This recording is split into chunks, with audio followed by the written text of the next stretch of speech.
Los hidratos de carbono. Recuerden que de acuerdo al número de moléculas de azúcares, recuerden,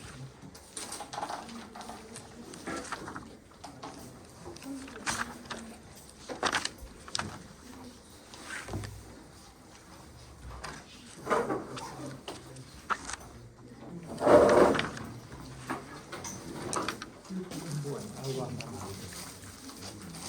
200.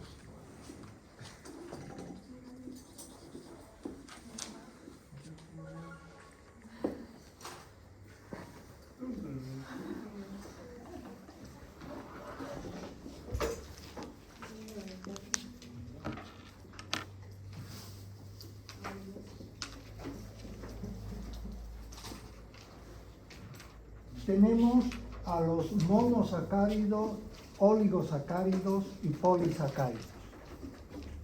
Recuerden, los monosacáridos están formados por una sola molécula de azúcar, pero a su vez pueden estar formados por 3, 4, 5, 6 o 7 átomos de carbono. Los oligosacáridos, el prefijo óligo nos dice pocos azúcares, pocas moléculas de azúcar. En este caso vamos a ver aquellos que están formados por 2 moléculas de azúcar, los disacáridos,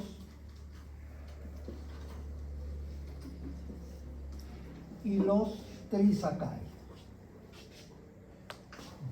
Después ya veremos los polisacáridos, que están formados por muchas moléculas de monosacáridos o de azúcar. Bien, ¿algo hemos comentado de los oligosacáridos? Nada todavía. Sí, ¿no? Ya hemos dicho cómo están constituidos, con la pérdida de una molécula de agua, etc. ¿Pero ya hemos hablado de estos? No. Entonces ahí vamos. Dentro de los oligosacáridos tenemos a los disacáridos.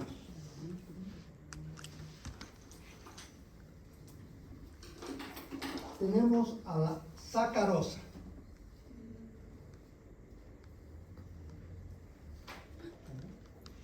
La sacarosa es el azúcar de mesa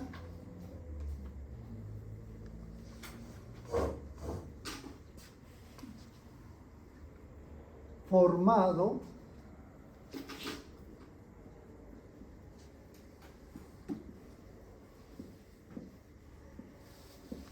por una molécula de glucosa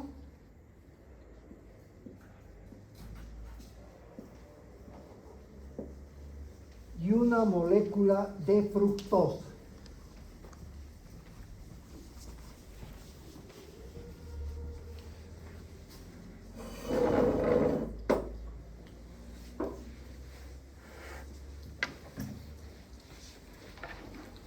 En realidad, la sacarosa es probablemente, aparte de la glucosa, es el azúcar más común, más conocido que tenemos por la naturaleza de su uso, el azúcar de mesa.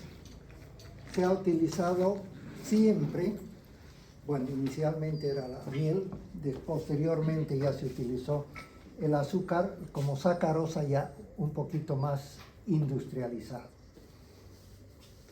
¿Qué particularidades tiene? Primeramente, como cualquier disacárido, tiene que estar formado por 2 moléculas de monosacárido. En este caso, ¿qué moléculas van a ser? Una molécula de glucosa y una molécula de fructosa.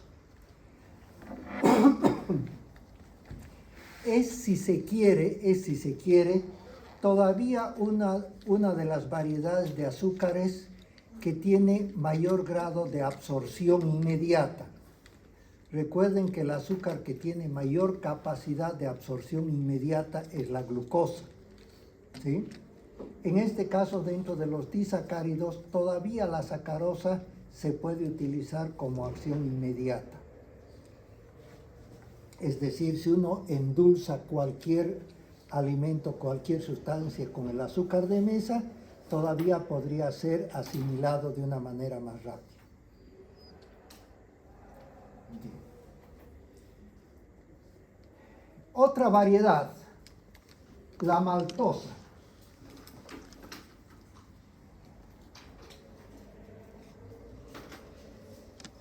Es el azúcar de la malta.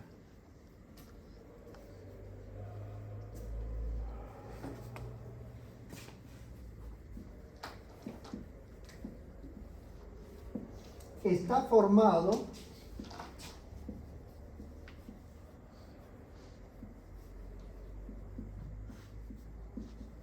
por dos moléculas de glucosa.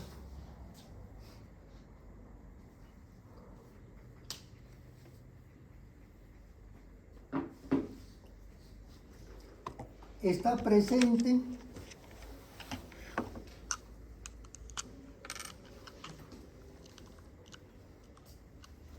en los cereales,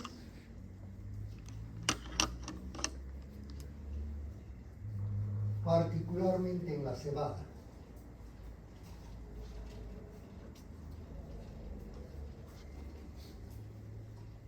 Bueno, vamos a hacer posteriormente una comparación, si se quiere, un detalle de los fabricantes de cerveza, que es una de las situaciones muy particulares, si ustedes quieren, la parte secreta, ¿ya?, del bouquet, del aroma y del color que va a tener cada una de las variedades de cerveza. Para los enólogos, para los expertos, solamente comprobar pueden reconocer el tipo de cerveza, lo mismo que hacen con el vino. Pueden reconocer las cepas, lo mismo acá, por el aroma, por el color y obviamente por el sabor, pueden reconocer. ¿Y en qué se basa ese detalle que tienen cada una de las empresas fabricantes de la cerveza? Primeramente es en la maltosa y después que vamos a ver la maltotriosa, ¿ya? Con esos detalles es lo que juegan para darles ciertas particularidades que son propias de cada industria cervecera. La maltosa es el azúcar de la malta, pero con eso no nos han dicho mucho, ¿o no? ¿Y cuál es la malta? O sea, bueno, en realidad es la cebada, ¿ya? Y esta cebada ha sido horneada, es decir, malteada. Cuando la cebada se pone al horno, se hornea, va a adquirir, dependiendo de cada una de las empresas, en este caso, cierto tipo de coloración. Y esto ustedes pueden comprobar. Me imagino que muchos de ustedes han debido consumir o ver el maltín, ¿o no? ¿Sí? ¿De qué color es el maltín? Oscuro, negro. Eso es producto de que la cerveza, no la cerveza, la cebada ha estado mucho tiempo en el horno, se ha horneado, no es el término correcto, pero para que se ha quemado, digamos, por eso ha quedado negro. O sea, cuanto más horneado está, más malteada está la cerveza, tiene un aroma especial y tiene un color especial. Por eso van a ver que las cervezas pueden tener diferentes grados de colores, desde alguna muy leve a otra un color más intenso. Es parte de que la cebada ha sido horneada o ha sido malteada. En la maltotriosa también vamos a ver eso, que ahí está un poquito el secreto. Bien. Lactosa.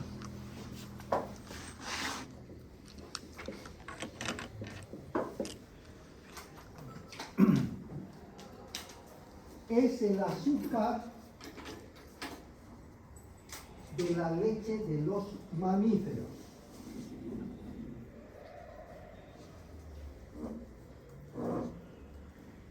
Está formado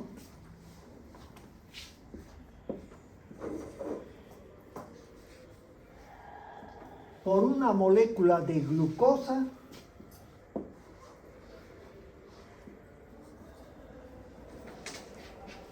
y una molécula de galactosa.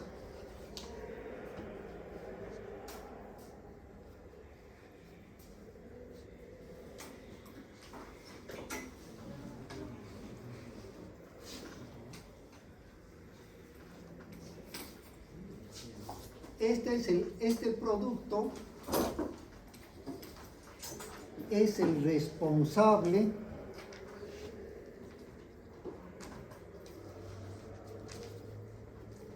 de la intolerancia o sensibilidad a la leche de los mamíferos.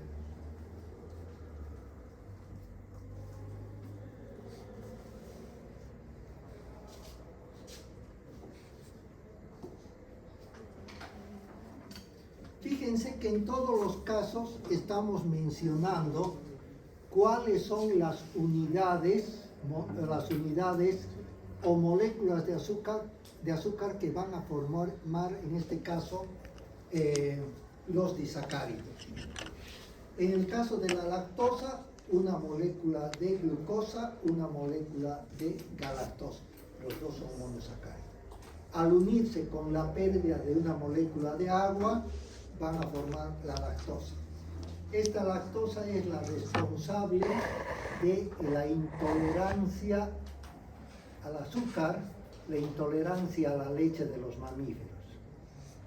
Ahora, ustedes vean lo siguiente. Este es un criterio, ya sin hablar mal de ninguna empresa, nada. Ustedes han visto que hay leche deslactosada, ¿sí? ¿Y por qué no les dan eso a los niños que tienen intolerancia a la lactosa? Si es deslactosada, sin el azúcar de los mamíferos.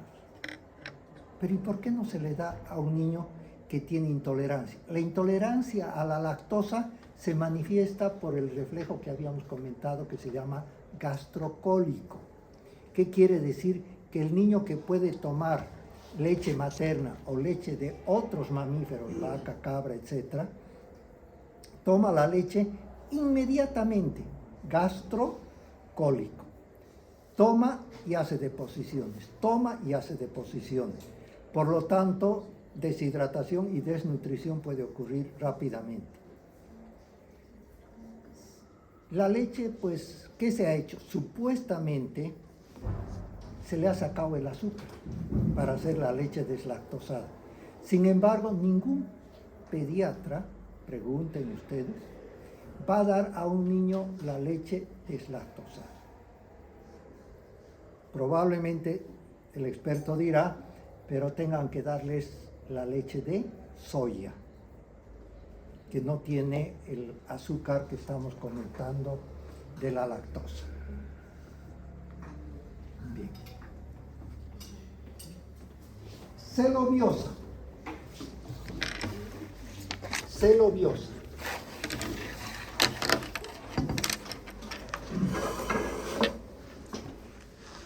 Es un derivado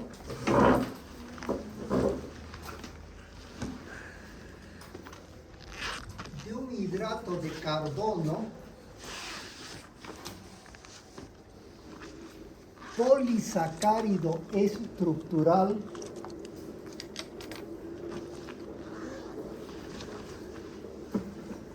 como es la celulosa.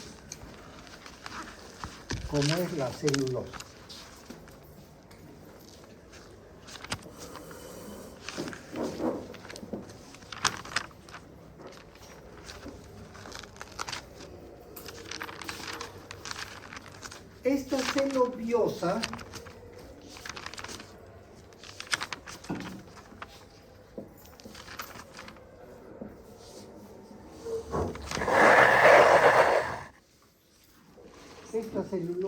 celobiosa está formada por dos moléculas de glucosa.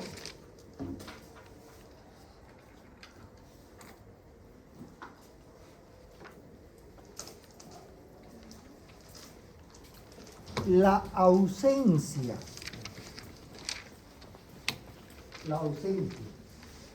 de una enzima específica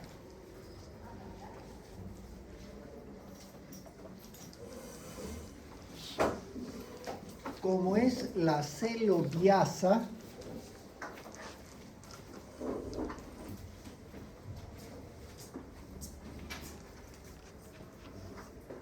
impide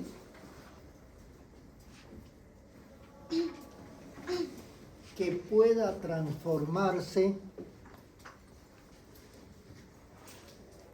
en monosacáridos.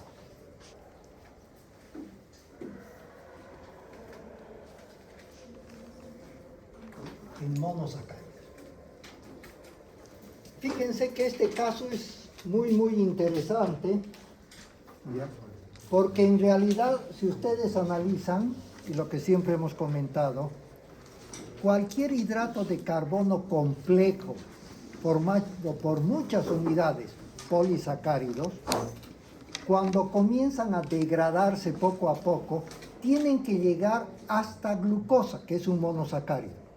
Llega a glucosa y se aprovecha. El organismo humano puede aprovechar parte nutrición y gran parte energía.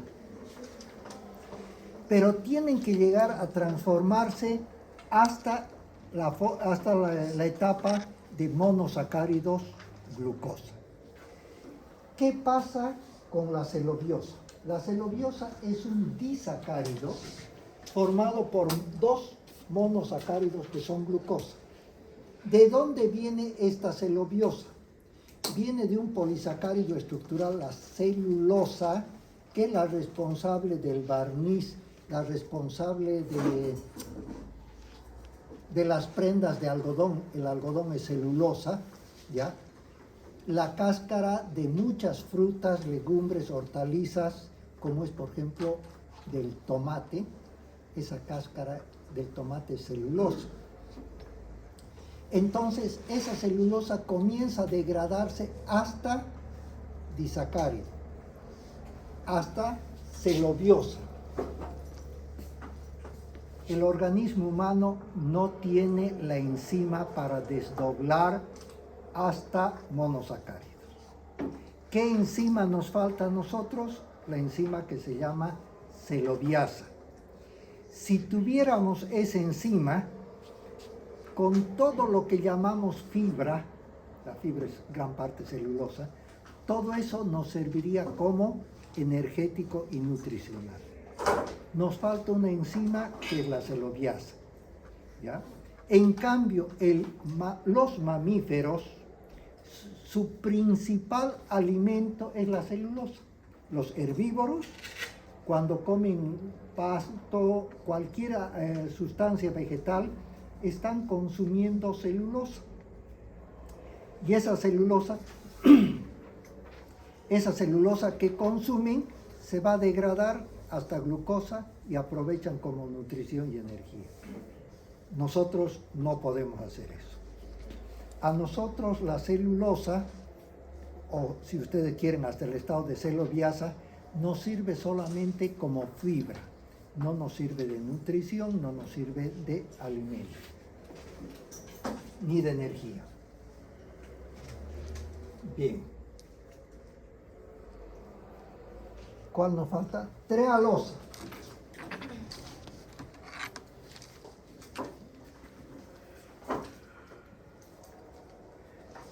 Es el azúcar que está presente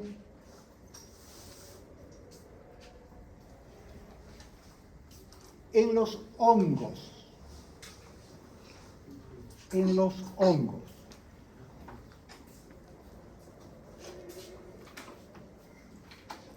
Está formado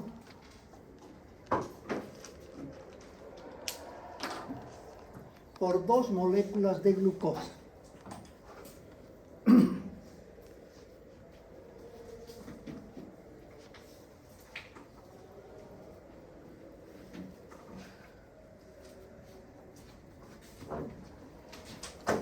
Eventualmente puede producir sensibilidad o alergia.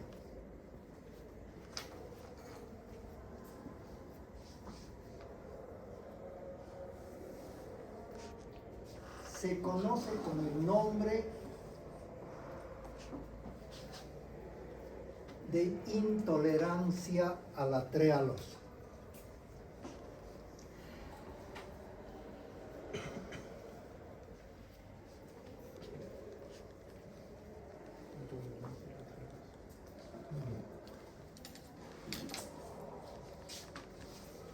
Existen en realidad muchas variedades de hongos, ¿ya? No todos son comestibles. ¿Qué otro nombre tienen los hongos? Setas, ¿no? Setas.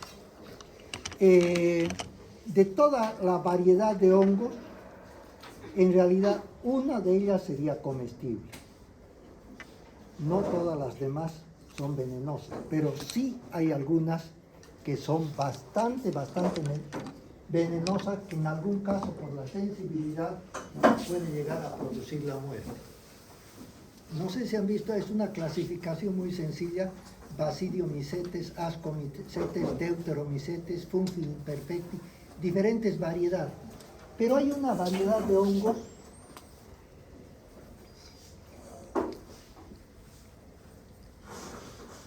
como un paraguas, es el más conocido, ¿sí? Como un paraguas, ¿ya? Esos son basidios. Pero ¿cuál es la desventaja?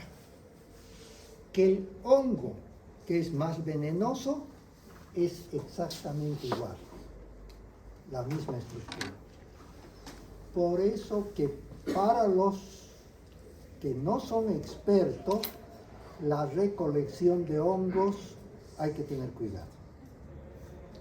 Para los expertos no hay ningún problema. ¿Cómo se llaman los platos que normalmente comemos con hongos? Filet mignon. Filet mignon. ¿Por qué mignon? Champiñones son variedad de hongos. Dentro de estos basidios, Basidiomycetes, está algunas variedades, como les decía, venenosas, como la seta, son hongos, seta muscarina, seta matamosca, que son venenosas. Pero la intolerancia a la trealosa no es por la cuestión del veneno, es por la cuestión del azúcar. Es lo mismo que la intolerancia a la glucosa, no es por la leche en sí, es por el azúcar. En este caso se denomina también intolerancia a la trealosa. Bien, ya hemos visto los disacáridos. Dentro de los oligosacáridos, ahora vamos a ver los trisacáridos.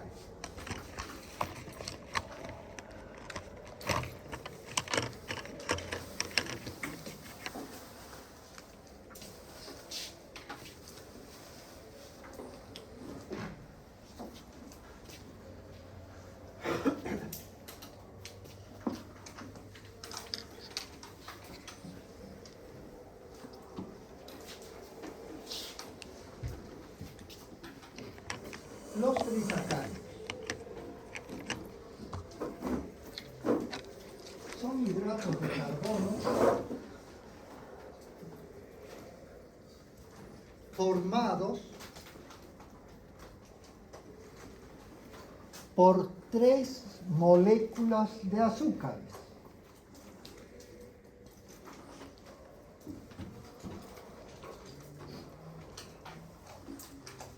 Y por cada unión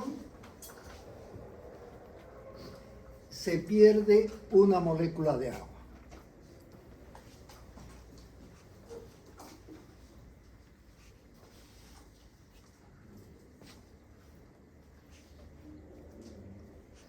En un trisacárido, ¿cuántas moléculas de agua se perderían? 2 moléculas de agua. Recuerden, la forma más sencilla es Del total de unidades de monosacáridos, el número de moléculas de agua que participan es -1. Si hay 10 uniones de monosacáridos, hay 9 moléculas de agua que se pierden. ¿Ya? Si son 100, 99 moléculas de agua se pierden, porque por cada unión se pierde una molécula de agua. ¿Y cuántas uniones van a haber? Si entre 2 hay una unión, entre 3 hay 2, entre 4 hay 3, entre 10 hay 9, entre 100 hay 99. Entonces, no hay mucho donde perderse. Bueno.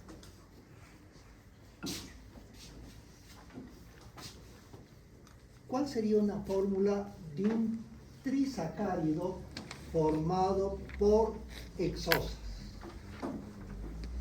¿Cuál sería la fórmula?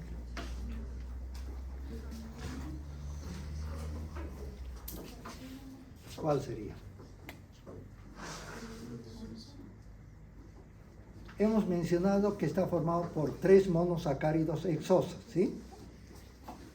¿Cuál es la fórmula de una hexosa? Carbono 6, hidrógeno 12, oxígeno 6. 6. Ya tenemos un monosacárido. El siguiente, carbono 6, hidrógeno 12, oxígeno 6. Ya son 2, pero hemos dicho que son 3, ¿sí? Trisacáridos. Entonces, carbono 6, hidrógeno 12, oxígeno 6. ¿Cuánto nos va a dar esto? ¿Cuántos carbonos? Carbono 18, hidrógeno 36, oxígeno 18, ¿sí? Ahora, por cada unión se pierde una molécula de agua. Entre este y este hay una unión, se pierde una molécula de agua.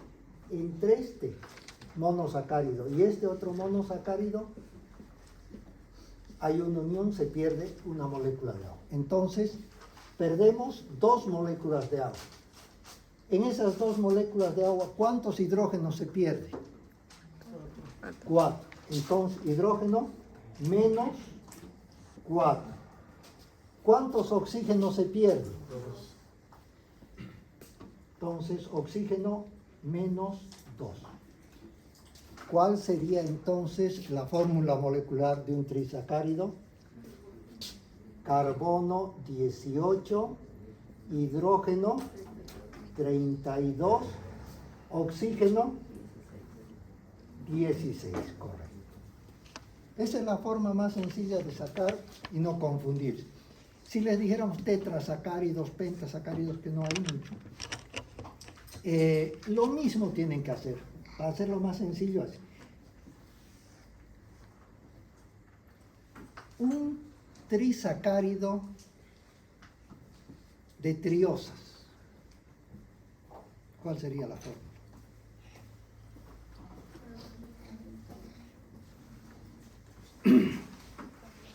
¿Cuál es la fórmula molecular de un trisacárido?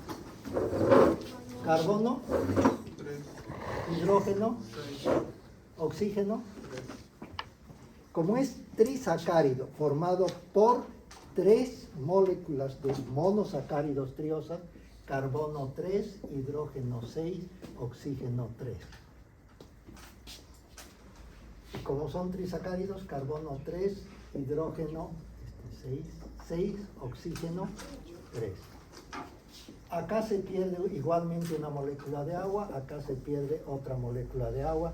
Entonces perdemos 2 hidrógenos y 2 hidrógenos, menos 4 hidrógenos. Acá perdemos, pero primero tenemos que sumar, ¿no? Primero sumaremos para ser igual que el otro. ¿Cuántos carbonos tendría nuestro trisacárido? Carbono 9, hidrógeno 18, oxígeno 9. ¿Cuántos hidrógenos se pierden los dos? 4. Menos 4. ¿Y cuántos oxígenos se pierden? 2. Entonces, la fórmula de un trisacárido formado por triosas sería carbono 9, hidrógeno 18, hidrógeno 10, 14, oxígeno 7.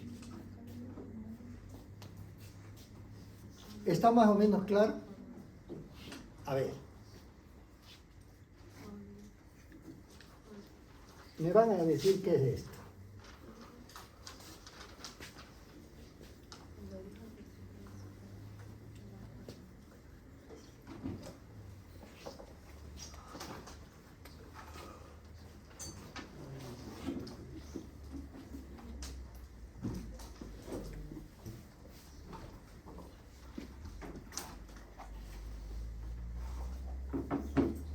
¿Qué sería eso?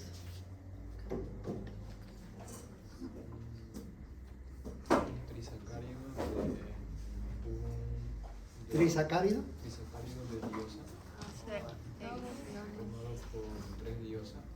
¿Trisacárido? No, Disacárido.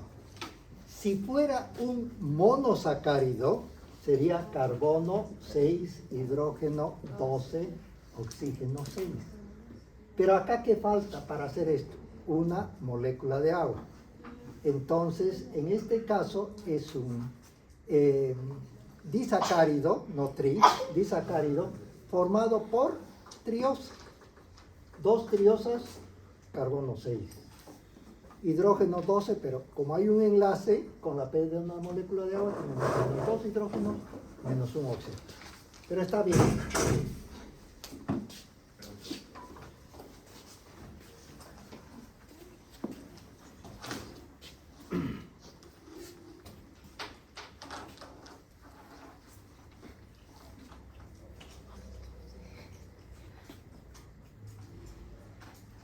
Ya hemos visto entonces la generalidad. Ahora vamos a ver las características de sus variedades.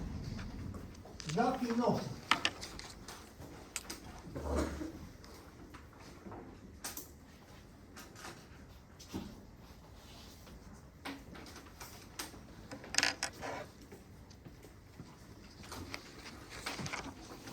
Es un trisacárido formado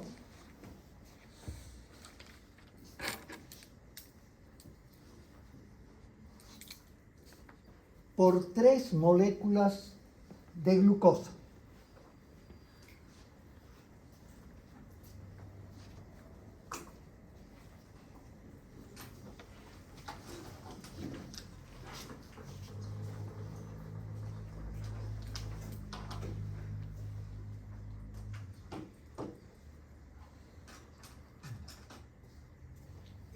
Esta rafinosa va a estar presente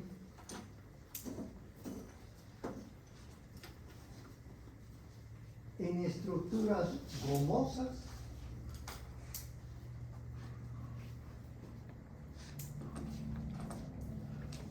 en las crucíferas,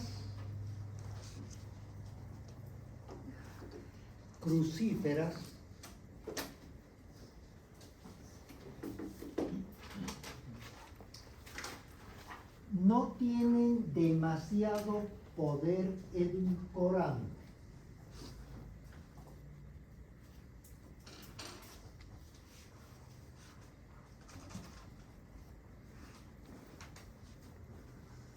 ¿Cuáles son las crucíferas?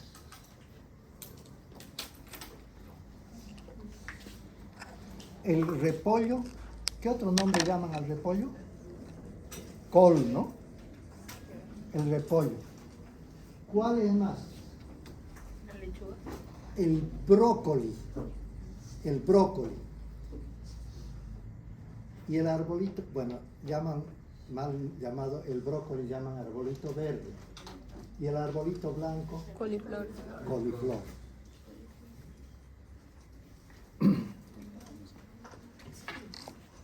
Son las crucíferas. Bien. Si ustedes se fijan, estas crucíferas que estamos mencionando, se las podría comer crudas. ¿Sí? no necesita en realidad mucha cocción, porque se perdería algunos nutrientes. Pero comerlas crudas también hay la posibilidad de que al estar muy en contacto con la tierra podrían tener contaminaciones. En algunos casos, muy bien lavadas, recomiendan que el brócoli se coma crudo. El repollo también crudo, ¿no? Sin embargo, si ustedes han probado, no es dulce o es dulce. Por eso se dice que han perdido gran parte del poder edulcorante, no son dulces, siendo azúcar. A medida de que van adquiriendo mayores uniones con mayores pérdidas de agua, generalmente también, en la mayoría de los casos, disminuye el poder edulcorante. La maltotriosa.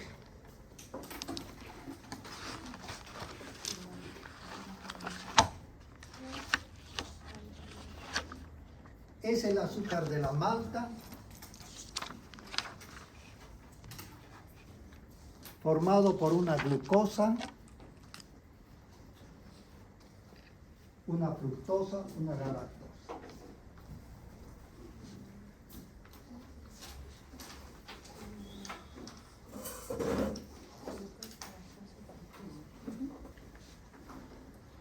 Está presente también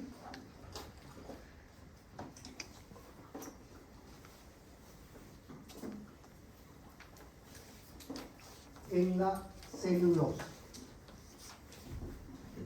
perdón, en la cebada, no en la celulosa, en la cebada.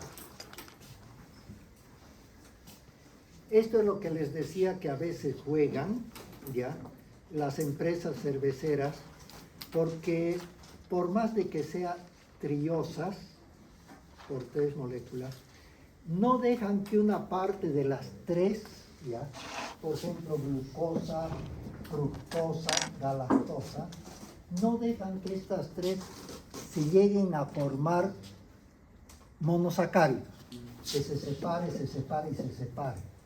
En algunos casos juegan con mantener o 2 con otra molécula más de otro trisacárido, de mantener unidos formando un disacárido y uno separado, ¿se dan cuenta? Uno está aparte. O una glucosa con otra glucosa de otra, mantienen unidos, formando un disacárido y uno suelto, ¿se dan cuenta?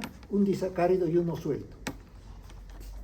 De acuerdo a esa forma de unión que tienen, es que van a tener también diferente sabor. Y esto es lo que no nos explican. O sea que no sabemos cómo es, cómo unen.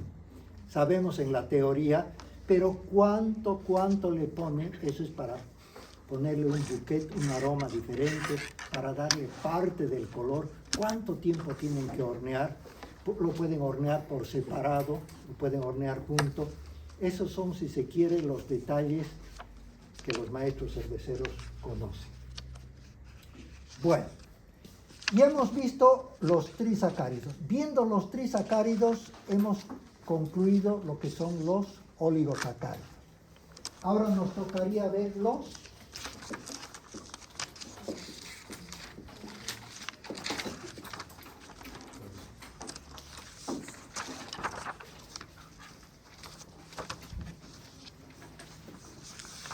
polisacáridos.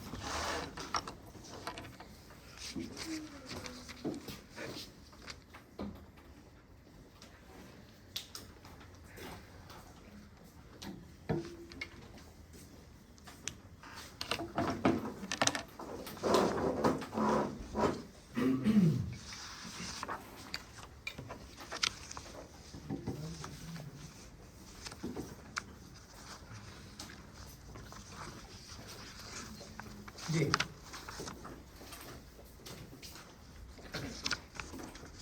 Los polisacáridos son hidratos de carbono formados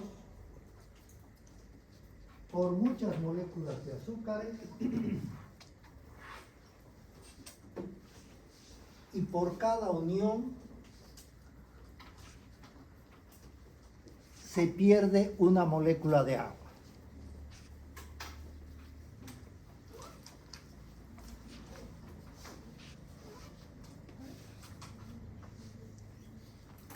Estos polisacáridos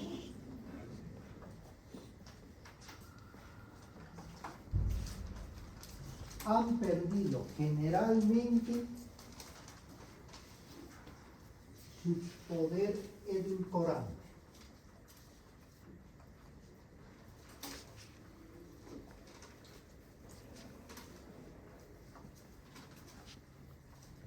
Dentro de los polisacáridos tenemos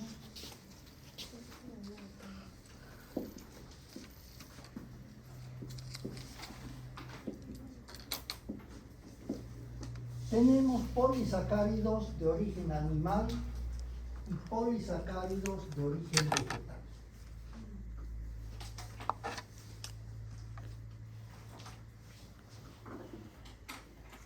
A ver, un poco referente a la definición de polisacáridos.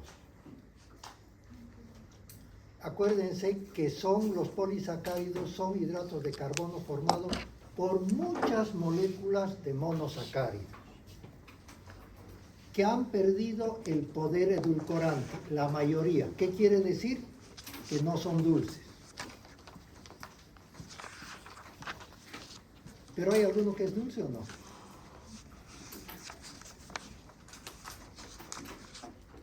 ¿La yuca es dulce? No. ¿El qué? El camote. La yuca no es dulce, la papa no es dulce, ¿ya? Pero el camote sí es dulce. Y hay otro, tal vez algún compañero brasilero, que allá se escucha, acá no mucho. Tenemos, y pueden buscar, el yacón. El yacón, que es bastante solicitado porque tiene bastante poder energético y es más nutricional. Si ustedes analizan con lo que ha dicho su compañero, sé que también hay cuestión de gustos, pero si tendríamos nosotros que escoger cuál de estas tubérculos o raíces, ¿ya? La papa es un tubérculo, ¿cuál sería mejor comer? Porque dicen todos son azúcares, nos llenamos de azúcares, pero ¿cuál de ellos podría ser, ya que uno quiere comer o tubérculos, cuál sería mejor? El camote. Porque aparte puede ser energético, puede ser de fácil, tiene también algunas sustancias nutricionales, oligoselementos. Después estaría la yuca y después estaría la papa, si vale en ese orden. Bien, estos polisacáridos pueden ser de origen animal y de origen vegetal. Yo creo que no hay donde perderse qué quiere decir de origen animal, ¿no? Así que no vamos a dar definición. Pero lo que sí podemos ver que de origen animal tenemos polisacáridos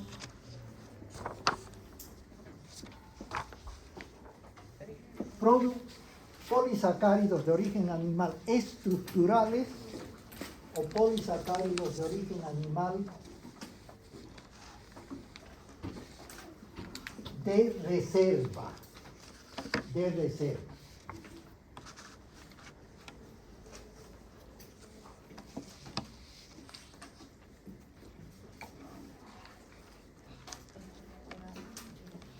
Y de reserva. El polisacárido estructural de origen animal es la quitina.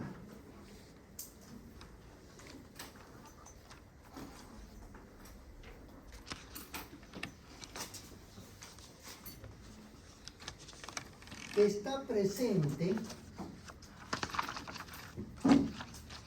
en las porciones duras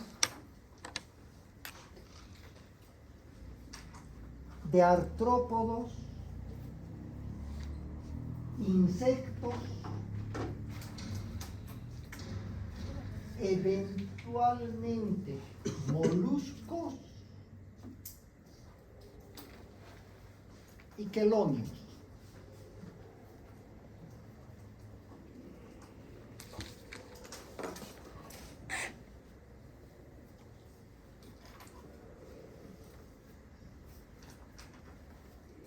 Bueno,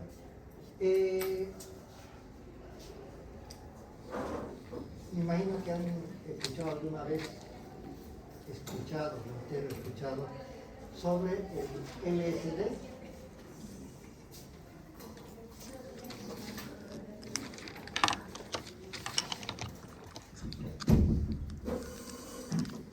Bien.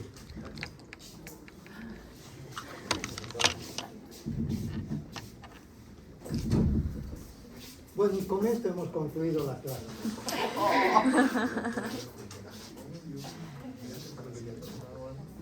Bien, les decía lo siguiente, si alguna vez leen sobre LSD, en realidad el LSD va a tener un pequeño apellido, LSD 25, así se llama. Este apellido de 25 ¿ya? Se refiere a la genialidad de su descubridor o sintetizador, que es era un investigador suizo norteamericano que se llamaba Albert Hofmann. Ni siquiera están en la lista para que les diga que por favor recién han llegado y están metiendo bulla. Bien. Este investigador es un genio, ¿ya? Y muy modesto. Su descubrimiento número 25, que fue el último porque tuvo un pequeño error, en lugar de microgramos utilizó miligramos, ese fue su gran error, y ahí se acabaron sus investigaciones. El sintetizar el LSD le puso 25. ¿Pero qué quiere decir ese 25? 25 descubrimientos. En lugar de ponerle a sus descubrimientos su nombre, su apellido, algo, les puso números. 1, 2, 3, 4, 5, 6, hasta el 25. Uno de sus primeros descubrimientos fue precisamente, de ahí viene, el análisis de la quitina. Es la primera persona que identificó químicamente qué era la quitina, y de ahí es que existen algunas dudas, que antes no eran dudas, pero con su descubrimiento sí. La quitina es un polisacárido.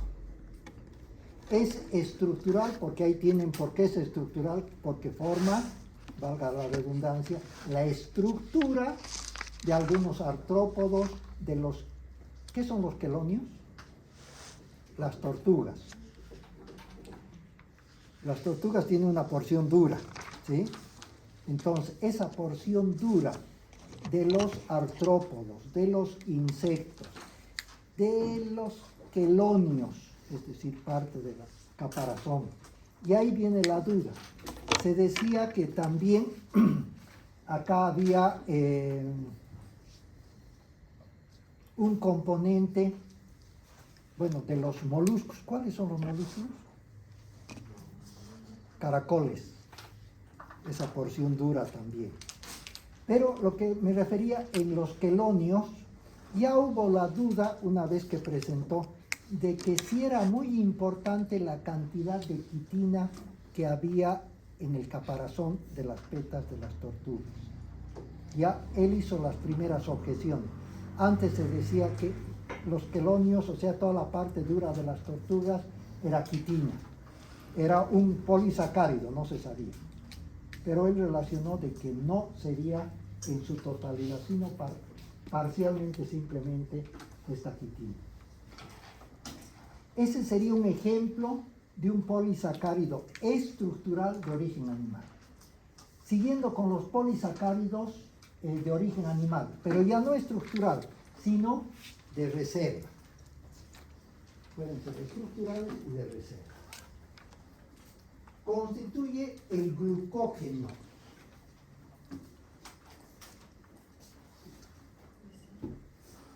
Este polisacárido en organismos superiores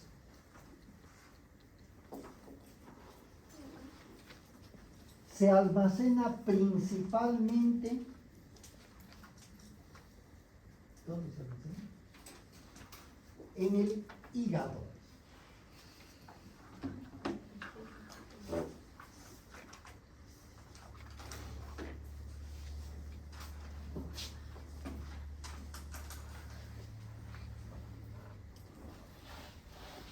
Y mediante un proceso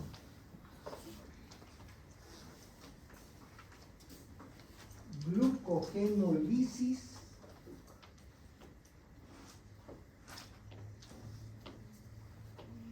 se degrada posteriormente a glucosa para su asimilación.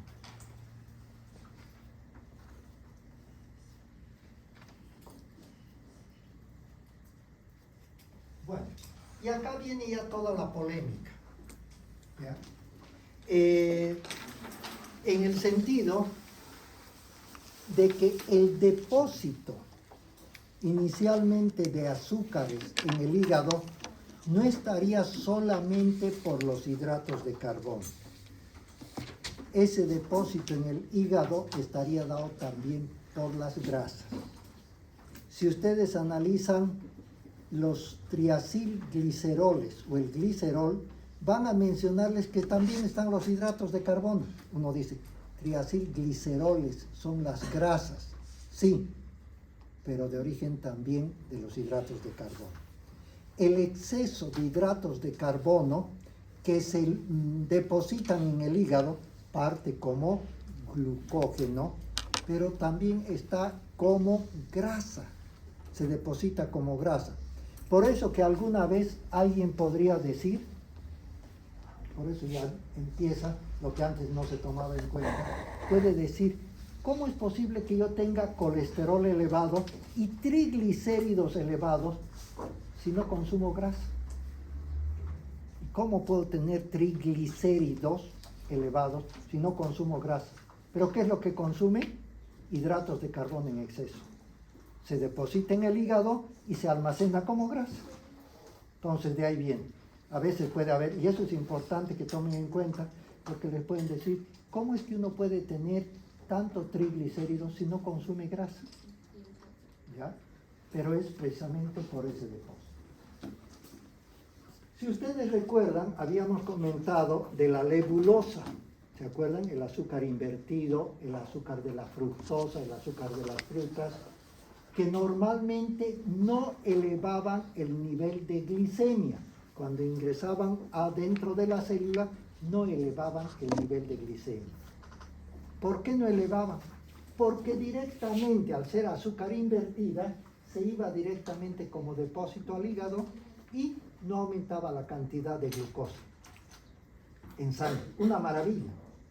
No, pero después se dieron cuenta lo que acabo de mencionar, que en cualquier momento el hígado va a transformar glucogenólisis. ¿Qué quiere decir? Lisis, salida, destrucción o degradación, ¿se acuerdan? Entonces, este depósito que no entró directamente a la sangre, entró directamente al hígado, no aumentó la glicemia. Cualquier momento, ese gran depósito se transforma otra vez en glucosa, glucogenólisis, y va a hacer unos picos de glucosa tremendamente altos. Antes no se tomaba en cuenta esa respuesta final, solamente que no entraba directamente al torrente circulatorio. Bueno, polisacáridos de origen vegetal. tiene ambas cosas también. Los polisacáridos de origen vegetal pueden ser también estructurales o de reserva.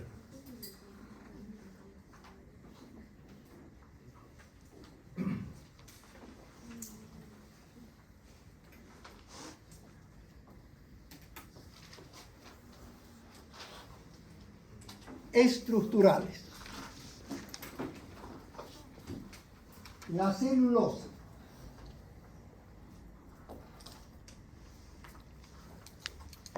es un polisacárido estructural formado por muchas moléculas de glucosa.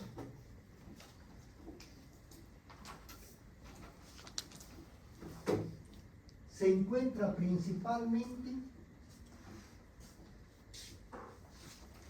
formando parte de la estructura de la pared celular en los vegetales.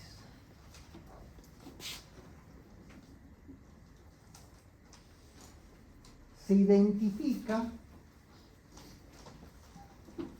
la forma lineal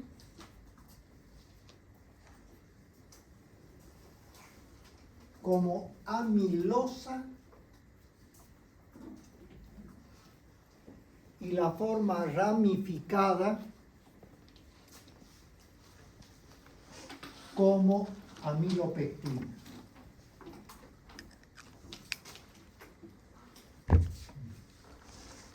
Entonces, la celulosa, recuerden, es un polisacárido que forma estructura, ¿sí?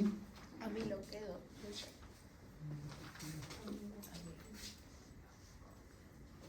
Amilopectina.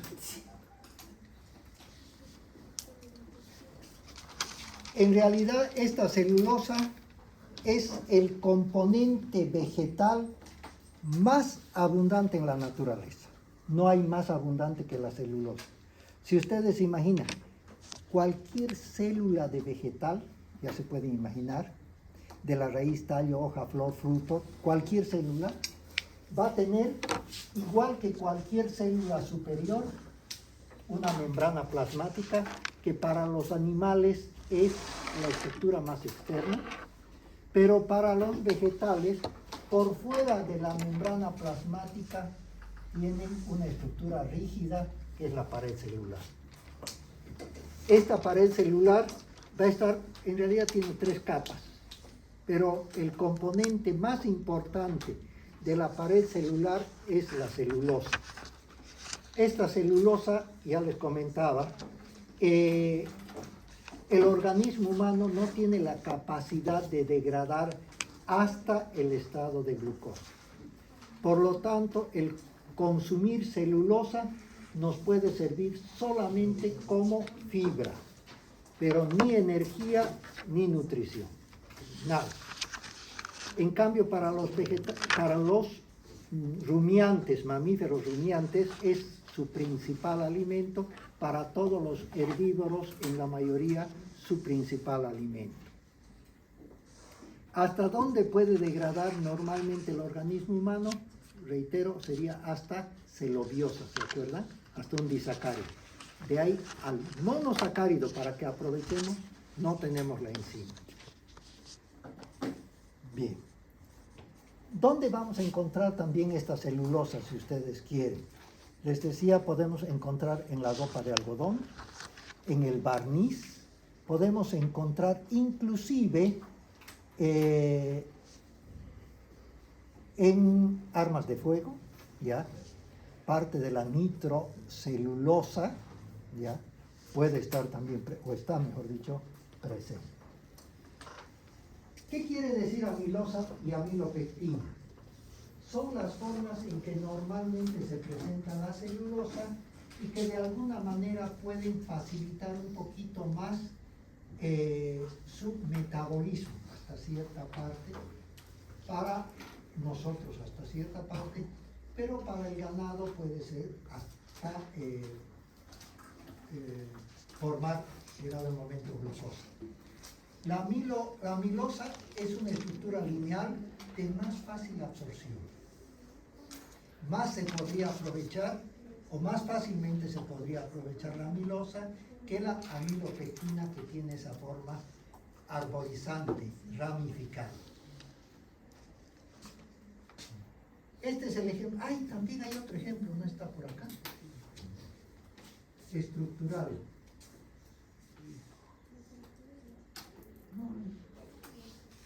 Bueno, de todas maneras, comentarles, porque algo habíamos visto, otro polisacárido de origen vegetal estructural, aparte de la celulosa,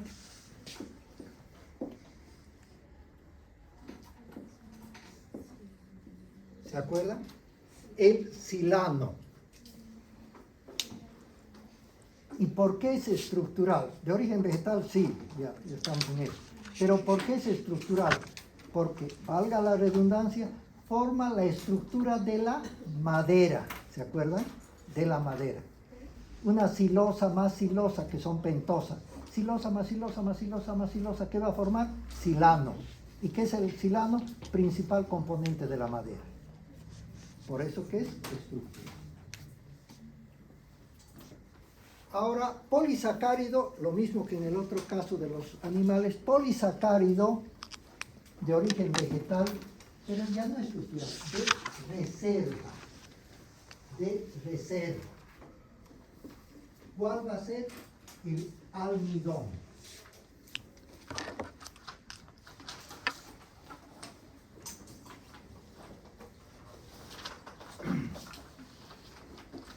Es un hidrato de carbono polisacárido que se encuentra presente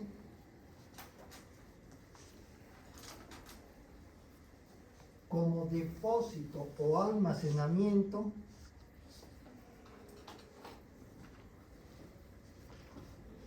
en los tubérculos, en las raíces, en los cereales,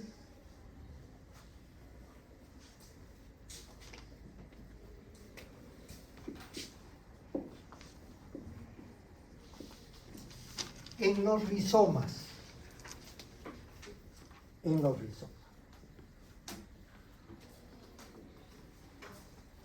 ¿Se acuerdan lo que hemos visto hace un momento?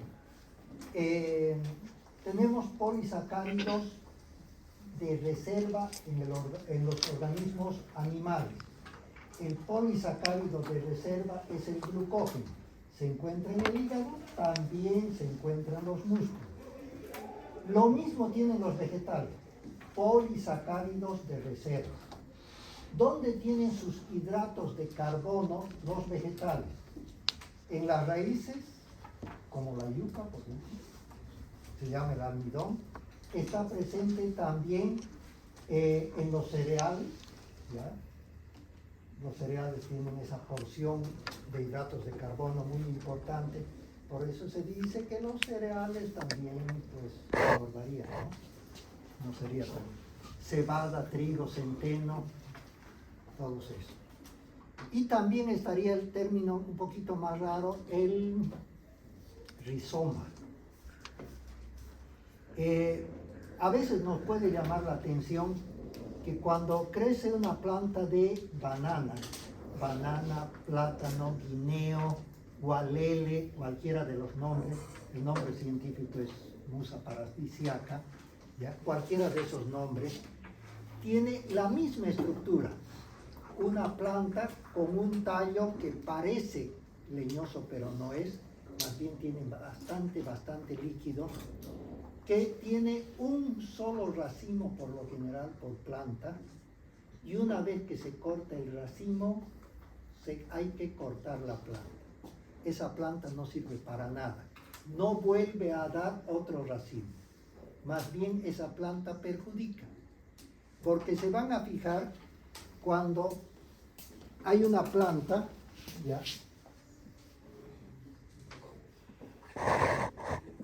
de banano, se corta el racimo, ¿ya?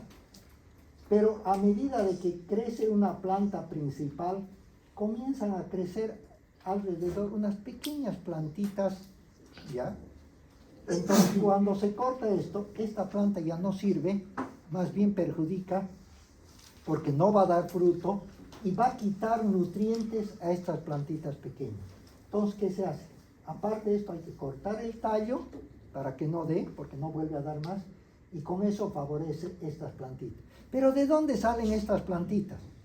La planta de la banana tiene acá como una especie, no es raíz, una especie de superficie carnosa, ¿ya? Que tiene muchos nutrientes. Esto se llama rizoma.